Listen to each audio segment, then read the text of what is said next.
Hello.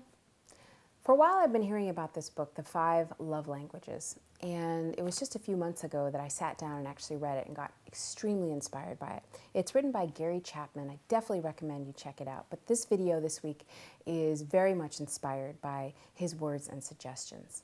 So the first place to begin is just by listing off the love languages that he defines: words of affirmation, quality time, receiving gifts, acts of service, and physical touch. So just go to your heart right now, place your hand on your heart, and just ask yourself, what do you feel intuitively? What does your gut say is your main love languages? Just sort of check in with yourself. And I want to start with an example. I've been working with a couple, and both of them really desired a more intimate connection.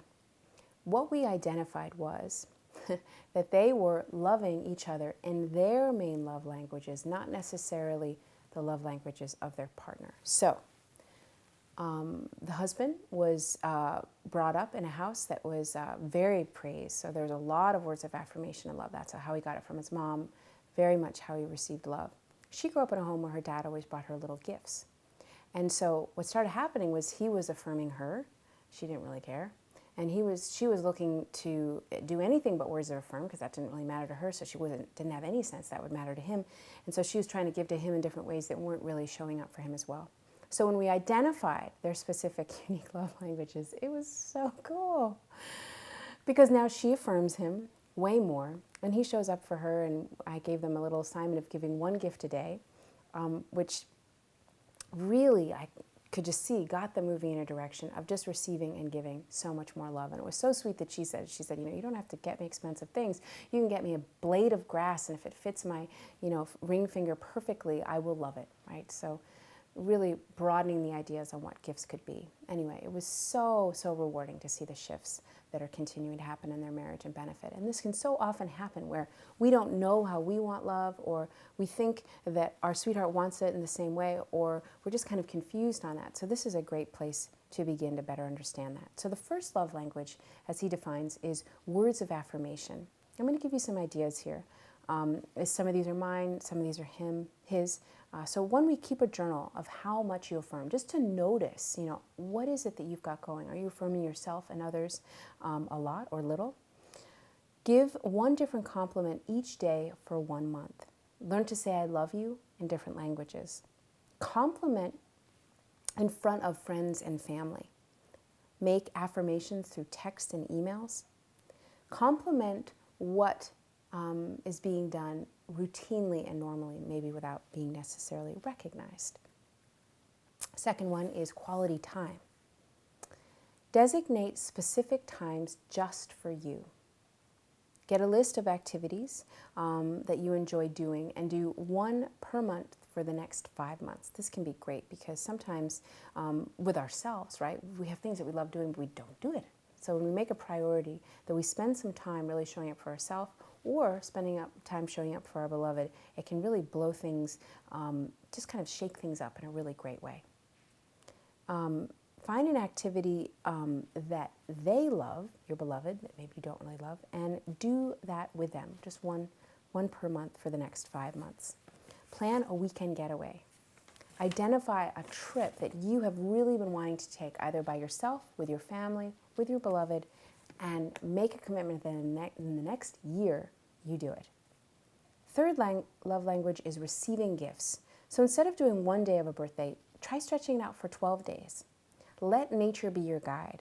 Find a stone, feather, just like my client was saying, just a blade of grass that would fit her finger perfectly. Make a gift. Write a poem. Daydream of pictures of where you'd love to go. Create a photo album with that, and then give it to your beloved, or keep it for yourself. Keep a journal of gift ideas.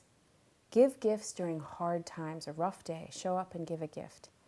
Give a book to your beloved and read it together. Give a book to yourself. Read it with yourself. Give to your favorite charity. Next love language is acts of service. Serve someone that you really love, or that your beloved really loves, a friend, family member. Make note cards and send them to yourself in the mail. I had a client do this recently. It was so cool, writing thank you notes to herself. How awesome is that? Ask your beloved to, or do this for yourself, to make a list of 10 things that you'd like to do in the next month for them, and prioritize it 1 to 10. I did this with my husband and it worked incredibly well. I said, okay, make a list for me. And it was great. All the things he wanted me to do. I was like, awesome, great, clear. This is how I love you, honey. This is his main love language. So now when I'm doing dishes or anything, laundry, which he does so beautifully and often for me, I'll say, see, I'm doing because I love you. Run interference for them as they watch TV, watch the kids.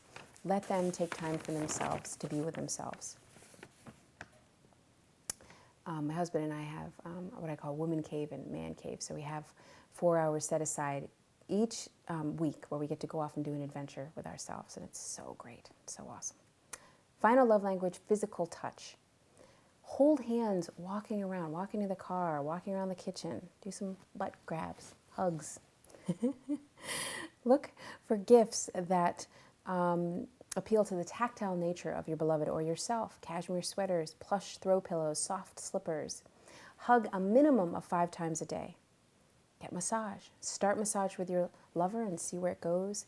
Touch your lover in front of friends and family. So when we better understand how to love ourselves, how to speak the love languages of our beloved and those that we really care about, we get masterful at loving. And the energetic space of the heart is just like a muscle. The more we flex it, the more adept we become at loving ourselves and loving others. So as you move forward, I am setting the intention that this video inspires you to become even more invigorated, to show up for yourself more fully, to show up for those that you love and care about more completely, and that this gets more good feeling, more love happening in your life. Thank you. Bye-bye.